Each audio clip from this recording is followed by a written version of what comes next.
안녕하세요. 슬기로운 바이오족 제이씨입니다. 오늘은 많은 분들이 궁금해하셨던 주제죠. 도대체 미국 배당 ETF가 나은 걸까? 아니면 국내 배당주 투자가 더 이득일까? 특히 요즘 미국에서 외국인 배당 소득세를 35%까지 올리겠다는 법안이 하원을 통과하면서 이제는 진지하게 계산해 볼 타이밍이 온 것 같습니다. 과연 세금까지 따져봤을 때 어디에 10억 원을 넣는 게 더 남을까요? 지금 바로 비교해 보겠습니다. 1. NH투자증권 우선주 대 제피큐. 이번 비교에서 사용할 두 종목인데요. NH투자증권 우선주 2024년 연배당률 8.22%로 배당 성향은 47.96%, 매년 1회 배당 지급. 우선주는 일반 보통주보다 배당이 우선되고 안정적이죠. 제피큐 JP모건 나스닥 이쿼티 프리미엄 인컴 ETF, 미국 월배당 ETF 중에서 가장 인기가 많은 종목 중 하나죠. 최근 1년 기준 배당 수익률 11.51%, 월 단위로 배당을 지급한다는 점이 매력적입니다. 자, 그럼 10억 원을 각각의 종목에 넣었을 때 우리가 실제로 손에 쥘 수 있는 돈은 얼마인지 계산해 보겠습니다. 2. 세후 실수령액 시뮬레이션 10억 투자 기준. 먼저 연배당 총액은 다음과 같습니다.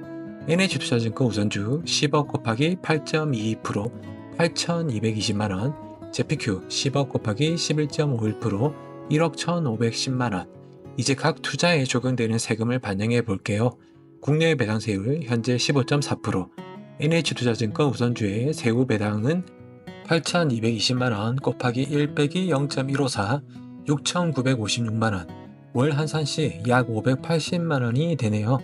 제피큐 미국 원천 징수 세금 시나리오 기존 15% 유지 시 세후 배당은 1억 1,510만원 곱하기 0.85는 9,783만원, 월 환산 시 약 815만원, 향후 35% 인상 시 섹션 899 적용, 세후 배당은 1억 1,510만원 곱하기 0.65는 7,481만원, 월 환산 시 약 623만원. 이렇게만 봐도 세율 하나 차이로 실수령액이 약 200만원 이상 차이 납니다. 물론 여전히 제피큐가 배당금만 놓고 봤을 때는 더 매력적이네요. 3. 미국 외국인 배당세 35% 법안 섹션 899 내용 정리. 자, 많은 분들이 요즘 이걸 궁금해하시죠? 미국이 외국인 투자자들 대상으로 배당 소득세를 15%에서 35%까지 인상하려는 법안이 2025년 5월 하원을 통과했습니다. 이 법안의 핵심은 섹션 899 수정안인데요. FDAP 소득, 즉 배당과 이자 소득에 대해 외국인은 최대 35%까지 단계적 과세를 한다는 내용입니다. 2026년부터 5%씩 올려서 2030년에는 최대 35% 도달. 다만 한국과 미국의 조세 조약에 따라 일정 부분 감면될 가능성도 있으나 조약을 무력화할 수 있는 예외 조항이 포함되어 있어 최종 통과되면 국내 투자자에게도 실제 적용될 가능성이 있습니다. 현재는 상원에서 통과되지 않은 상태지만 민주당과 공화당 모두 재정 확보가 시급하다는 공감대가 있어 향후 통과 가능성을 완전히 배제할 수 없습니다. 4. 또 하나의 변수, 국내 배당 분리과세 법안 상정 중. 반대로 한국에서는 배당 투자자에게 유리한 흐름이 감지되고 있습니다. 현재 고배당주에 투자하면 배당 소득은 종합소득세에 포함되어 소득이 많을 경우 최대 49.5% 누진세율이 적용됩니다. 그런데 최근 여당을 중심으로 배당 소득을 일정 한도 내에서 분리과세 15.4에서 27.5% 하는 방향으로 법안을 준비 중입니다. NH투자증권 우선주의 경우 배당 성향이 35% 이상으로 법안 통과 시 수혜가 예상되는 종목 중 한 곳인데요. 세전 8,220만원의 경우 현 종합소득 누진세율은 24%지만 법안 통과 시 22%가 적용되네요. 겨우 2%라고 말할 수 있지만 연봉 1억을 받는 투자자가 NH투자증권 우선주 세전 8,220만원 배당을 받을 경우 1억 더하기 8,220만원으로 누진세율 38%가 적용될 수 있었는데 법안 통과 시 22%가 적용되니 엄청난 수혜가 예상되죠. 제피큐의 10억 세전 배당금은 1억 1,510만원인데요.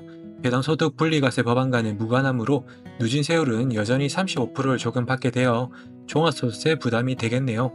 즉, 국내 고배당주 가운데 배당 성향이 35% 이상인 기업에 투자할 때는 앞으로 세금 부담이 줄어들 가능성이 있고, 반대로 미국 배당 ETF는 세금이 늘어날 가능성이 있는 겁니다. 법안이 통과되면 높은 배당금을 받고 싶어하는 파요족과 근로소득이 있는 투자자들이 앞다투어 배당 성향이 35% 이상인 국내 배당주에 투자할 것 같네요. 5. 그럼 QQQ 같은 성장주로 방향 전환? 이쯤에서 많은 분들이 이런 고민을 하실 수 있어요. 그럼 미국은 아예 배당 ETF 말고 성장주 중심인 QQQ 같은 걸로 가는 게 낫지 않나? 네, 맞습니다.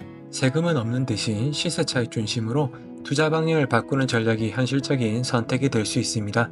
특히 미국은 장기 보유 시 양도세도 감면 혜택이 있고, 성장주의 경우 세금 구조보단 시장 성장성 자체에 베팅하는 것이므로 배당 ETF 대비 효율적인 투자 방식이 될 수 있습니다. 6. 정리. 자, 정리해 보겠습니다. 제피큐는 월 배당과 높은 배당 수익률로 인기가 많지만, 앞으로 세금 35% 적용 시 실수령액이 확 줄어들 수 있다. NH투자증권 우선주는 연 8% 이상 배당을 주고, 앞으로 분리과세가 도입되면 실질 세후 수익이 더 커질 수 있다. 결론적으로 월세처럼 꾸준한 현금 흐름이 목적이라면 국내의 고배당주, 특히 우선주를 눈여겨볼 만하고, 미국은 성장주 중심으로 전략을 바꾸는 게 더 합리적일 수 있겠네요. 7. 여러분께 드리는 질문. 여러분은 어떻게 생각하시나요? 앞으로 미국 배당 ETF 계속 들고 가실 건가요?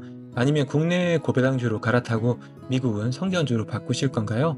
댓글로 여러분의 생각을 들려주세요. 구독과 좋아요, 알림 설정은 저에게 큰 배당이고요. 참고로 이 영상은 세금과 투자 전략에 대한 정보 제공을 위한 것이며, 최종 투자 판단은 각자의 리스크에 맞춰 결정하셔야 합니다. 다음 영상에서 또 찾아뵐게요.